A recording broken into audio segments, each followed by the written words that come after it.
This podcast is made possible by you, the supporters of WPLN and WNXP, Nashville Public Radio. This is the Nash Villager Podcast.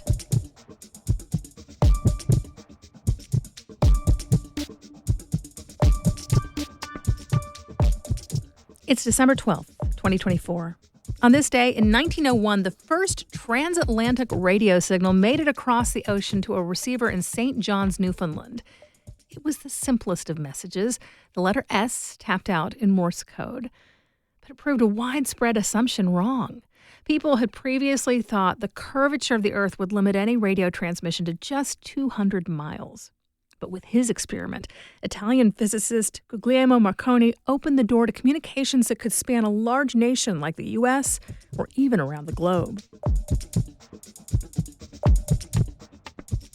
I'm Nina Cardona, and this is your daily digest of what's happening around Middle Tennessee from Nashville Public Radio, WPLN News. Marconi had a pretty expansive idea of how far radio could reach. But I wonder if you ever imagined anything like the range of uses we found for radio signals. We use it for communication in devices like walkie-talkies, for enjoying great music, for finding out what's going on in the world. And radio plays an important role when there are emergencies that mean people really need access to safety information. Radio is there, even when you lose access to other forms of broadcast. Right now, the Corporation for Public Broadcasting is working on implementing the next generation of emergency alerts. Those are the automated messages that sometimes interrupt programming on WPLN. Think, this is a test, this is only a test. Or sometimes with messages that the area is under a tornado warning. Now, a lot of times you'll hear me or some other member of the WPLN news staff reading the alert in our own voice. But even then, we get that information from this complex system called the EAS that quickly connects emergency response agencies to broadcasters. It's a really detailed network with specialized receivers sending that data via radio signals. I won't get into all the tech of it. Shoot, I won't pretend I really understand all of it. But long story short, it's time for some pretty major updates, and the Federal Emergency Management Agency has awarded a $136 million grant to the CPB to make those upgrades happen. The work of the CPB, the Corporation for Public Broadcasting, will help keep the system stable and workable. That's job number one. But it should also make the alerts better reach people with certain disabilities, folks who don't speak English well, and people who live in remote or underserved places. And that's right in line with some of the other work the Corporation for Public Broadcasting does. Here at Nashville Public Radio, we're lucky to be working in a bustling metropolitan area with a community that can offer generous financial support. And we are, of course, also served by a number of commercial stations. But there are a lot of places in the U.S. where for-profit broadcasters just don't see any money to be made. So there aren't commercial radio stations. Places where newspapers have shriveled up to very little, if they're still operational at all. In those places, small public radio stations are often the only source of local news and the only source of emergency information. And those stations rely quite heavily on the CPB. Thanks to that support, more than 99% of Americans have access to public media. The public radio system needs the CPB. Here at WPLN, direct funding from the organization is our smallest source of revenue, but it's still more than $400,000, nothing to sneeze at.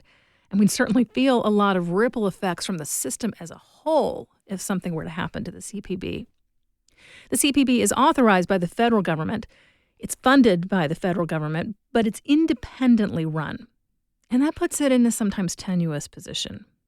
The first time he was president, Donald Trump tried to cut funding for the CPB. His last budget proposal in 2020 would have slashed it from $465 million down to just $30 million in a year.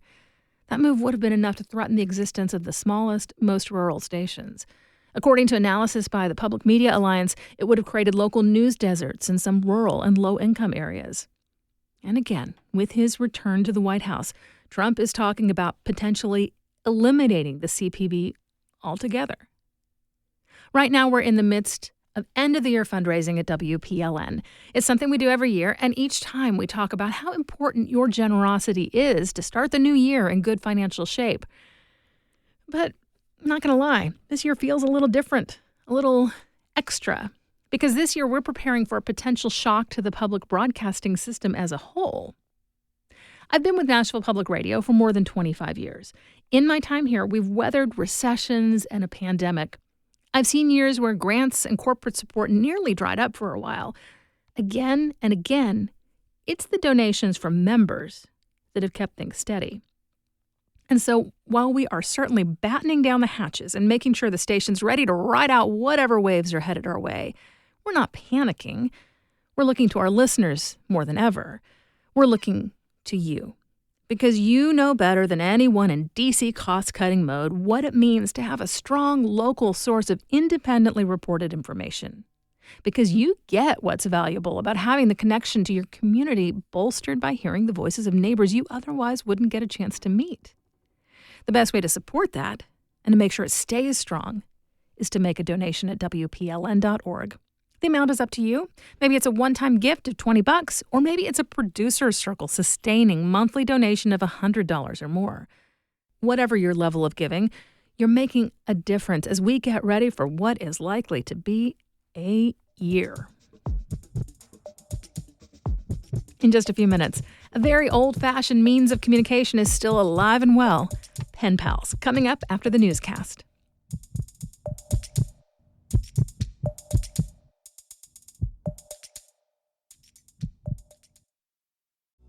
Here's the mantra I think about at WPLN. We connect the dots. It captures a mindset that our journalism is not merely about the latest press release or proclamations by officials. Instead, we can develop expertise, dig deeper, and look to history to understand what's happening now. I'm Tony Gonzalez, news director. When I'm planning coverage and editing stories, the best part is being part of a team that's curious about our community and invested in its future. Here's the latest from WPLN News. The interim president of Tennessee State University has abruptly resigned. News Channel 5 reports President Ronald Johnson leaves just 4 months after replacing former President Glenda Glover. In his resignation letter, Johnson says he has, quote, a fundamental difference of perspective with the board on how to best move this institution forward. The university's board was vacated and replaced earlier this year by Tennessee Governor Bill Lee. Johnson doesn't specify his disagreements with the new board. But at a meeting last month, he presented a cost-saving plan to prevent the school from running out of money by the end of the year, and the trustees asked for even more cuts. The historically black university has been cash-strapped for years. In 2023, federal officials found that the state of Tennessee underfunded the university by $2 billion since the 1980s. A state lawmaker is working to further restrict abortion in Tennessee. Representative Gino Bulso, a Brentwood Republican, filed a bill to let Tennesseans sue anyone who mails abortion pills, like mifepristone and misoprostol, to the state. It would carry a $5 million liability. Several states have already passed laws using civil court to crack down on abortion. The beginning of the proposal states that life begins at fertilization, common language in so-called fetal personhood bills. That kind of law gives full legal right to fetuses and can lead to legal complications like Alabama saw with in vitro fertilization earlier this year. But Bulso told the Nashville Banner that's not what he has in mind. Ashley Cofield, who leads the state's Planned Parenthood chapter, says the language could open doors to criminal prosecution of abortion patients instead of just providers. Members of Nashville's Kurdish community showed concern and outrage following Turkish actions on Kurdish towns in Syria. WPLN's Rose Gilbert has the story. A crowd of about 60 gathered in front of the Christmas tree by Nashville's downtown courthouse. They're here to protest Turkish attacks on Rojava, a Kurdish area of Syria that the Turkish government views as a terrorist stronghold. At least 11 civilians, including 6 children, have been killed. The Kurdish forces in Syria have been the United States' main partner in the fight against ISIS. However, the United States and Turkey are also allies, which makes things complicated. We know our enemy, and we know Turkish state, Turkish government. Kaidi Alkan is a Kurdish man from Turkey. And if we do not make our voice heard today, it's going to be bigger genocide and killing in Kurdistan. Now, with the Assad regime gone, the future of Syria is in flux, and the future of Syrian Kurds is especially uncertain. Rose Gilbert, WPLN News. A company that manufactured pesticides in Memphis may hand over its property and decades of legacy pollution over to the state. The company, called Velsicol, got its start creating a byproduct of a World War II nerve gas. Many companies that manufactured war chemicals in the 1940s later transitioned to creating agricultural chemicals, Velsicol included. The company closed its plant in Memphis in 2012 and has since faced bankruptcy, lawsuits, and state warnings about its pollution. Tennessee Lookout reports that a plume of hazardous chemicals has stretched more than 100 acres below the facility. Tennessee's environmental agency estimates that the company is responsible for about $140 million worth of cleanup costs, according to claims filed in Velsicol's bankruptcy case. Velsicol has offered to pay a $3 million settlement to the state to be released from its permit obligations. Tennesseans who survived Hurricane Helene are eligible for financial help from the federal government, but time is running out to apply. The Tennessee Emergency Management Agency says the deadline is January 7th. The federal money can cover home repairs, rental and child care expenses, medical bills, and funeral expenses. You can apply online at disasterassistance.gov. That's disasterassistance, all one word, .gov. Researchers have discovered a cemetery for people enslaved by Andrew Jackson, the 7th U.S. president, who made his home in Nashville. WPLN Cynthia Abrams reports that the graves are located just 1,000 feet from Jackson's main house at the Hermitage. Until now, the Hermitage has been unable to locate where people enslaved under Jackson had been buried. But an anonymous donation prompted the Hermitage, Vanderbilt, and an environmental company to use radar imaging to peer into the ground. The cemetery also shows rows of depressions and unnaturally placed pieces of limestone, assumed to be grave markers. 28 graves have been identified, but researchers say there could still be more. The Hermitage says they will incorporate the cemetery into a tour and plan to engage descendants of those buried there. Jackson is also buried at the Hermitage. Over the course of his life, he enslaved more than 300 people. Cheekwood could be getting a new entrance directly off Highway 100. The Nashville Business Journal reports the Metro Planning Commission will soon unveil new access and parking for the Botanical Garden and Museum. That would address complaints from neighbors over the increase in traffic and visitors since the pandemic. Currently, the way in goes along otherwise residential roads in Belmead, and the largest parking area is actually located in Warner Parks, with a lease agreement expiring soon. The potential changes coincide with the ongoing fight over control of the Swan Ball. The charity gala, organized and attended in part by Belmead residents, has long benefited Cheekwood. You'll find more news anytime at WPLN.org. Friendships maintained through writing old-school letters by mail are unique. This week, our daily show, This is Nashville, highlighted some of those special pen pal friendships. One story detailed a remarkable 30-plus year friendship between Barbara Westman, an Upper West Side New Yorker, an eccentric artist who traveled the world with her renowned philosopher husband, and an elementary school girl from Texas. Here's contributor Leslie Thompson with more. Dear listener, when was the last time you wrote a letter and received a response and sent a response back? Recently, a friend and I decided to take this up, she being in East Nashville and I in East Hermitage. We made it to a grand total of 3 letters. But for some, writing letters back and forth can stick. Sharing dialogues over handwriting for years, decades even. Like for Keely Scott and her 30-plus year pen palship with Barbara, a renowned illustrator whose work lived on the covers of New Yorker magazines and in children's books, and lived in Manhattan with her distinguished philosopher husband, Arthur.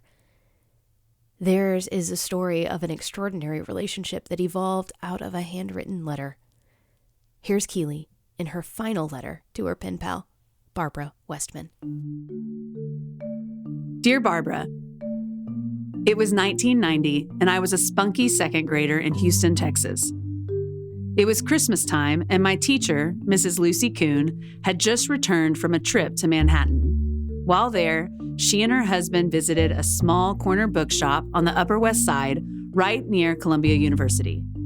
That day, there happened to be a local author signing her newest book, The Day Before Christmas, A Story of Charlotte and Emilio. Charlotte and Emilio were the author's dogs, and that author was you. Mr. Kuhn had the great idea to give each of his wife's students a signed copy as a Christmas gift. As you know, I still have mine, and we read it every Christmas. It's one of my daughter's favorites now, too. One of our writing assignments upon returning from Christmas break was to write you a thank you note. To our complete surprise, you wrote us back. You even answered all of our silly and imaginative questions. I had even more questions, so my mom asked Mrs. Kuhn for your address that summer, and I wrote you, and you wrote back. Later that year, I received a package with your newest book, Dancing Dogs, and on the front page you wrote, "For Keely, special greetings from Barbara Westman, and woof woof and arf arf from Charlotte and Emilio too, of course." You included an adorable sketch of me in the caption, "Keely, who loves to sing." Gosh, I felt so special that you remembered I liked singing. I wrote you back, and you responded. You told me I was full of peaches and cream and energy and enthusiasm. And I believe you because that is how I would describe my daughter, and she is my mini-me. You would correct my penmanship and spelling, but one day you wrote, "I must compliment you, Keely. Your spelling used to be atrocious. Now it's really good." In one letter, you said you thought of me often because my photo hangs on your fridge. I thought of you too. You made sure of that, like the time you sent me a Polaroid photo of yourself and said, "Here's a funny pic of me. I thought you might like it." I loved it then and I still love it now. And I loved that you almost always ended your letters with a heart and the sign-off. "Lots of love." Or, "Onward and upward." In the late 90s, I got my first email, an AOL account, and was curious if we should move our correspondence into modern times instead of snail mail. I asked you if you had an email address, and you wrote back, "Email is for the birds. Let's stick to letter writing, baby." And so we stuck to letters. 30 plus years, baby. You seem to enjoy my life as much as I enjoyed living vicariously through yours. In 2001, I wrote to tell you of my latest address change as I was moving to Nashville, Tennessee. When I arrived, I visited the apartment mailbox, and you had already sent a box with a note that read, "You will need this. Tennessee is much colder than Texas."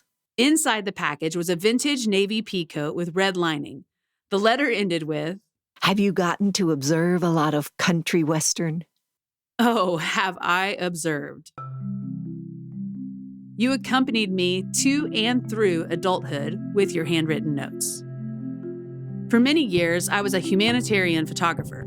In between flights, one day I had a layover in New York City and came to the apartment to see you two. It was surreal to have you and Arthur look through my photos while I told you the stories that brought them about. You asked questions and we discussed the meaning behind the images. I also brought some of your letters and postcards for us to look through. You were amazed at how I had kept them, and you loved seeing the book that bound them all together. I still have the book on my shelf to this day. I captured that moment with a photo of you holding the funny Polaroid you sent me years before. As I made my way to the airport after our time together, I remember walking towards Central Park and crying as I clutched onto the letters that I had brought with me, realizing how special our relationship was. Today, I received the call that you had passed. As I processed the news of the loss, I gathered my copies of your books, looked at the framed New Yorker covers that hang above my desk, and your watercolor of the Paris Opera House. Stories of our 30-year friendship fill my home, and I am overwhelmed with gratitude that I got to be a part of a story like ours. Tonight, as I write you this one last letter, I am in awe of the miraculous gift Mrs. Kuhn gave us that Christmas so long ago.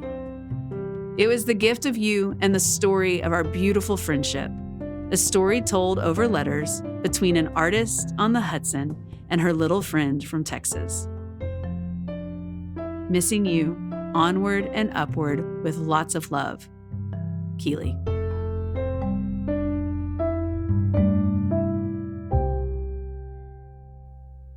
You can listen to the whole This Is Nashville episode now at thisisnashville.org or find it wherever you get your podcasts. We do this roundup of Nashville news every weekday, so subscribe in your favorite podcasting app to make sure you never miss an episode. And if you like this, you'll probably enjoy the Nash Villager newsletter, too. You'll get perspective from more of my colleagues at Nashville Public Radio and links to the stories we're following. Sign up for those daily emails at wpln.org/NashVillager. And don't forget to make an end-of-year gift at WPLN.org. And be sure to leave a comment and let us know you listened to this podcast. Thanks so much for listening. Let's make this day a good one, and we'll catch back up tomorrow.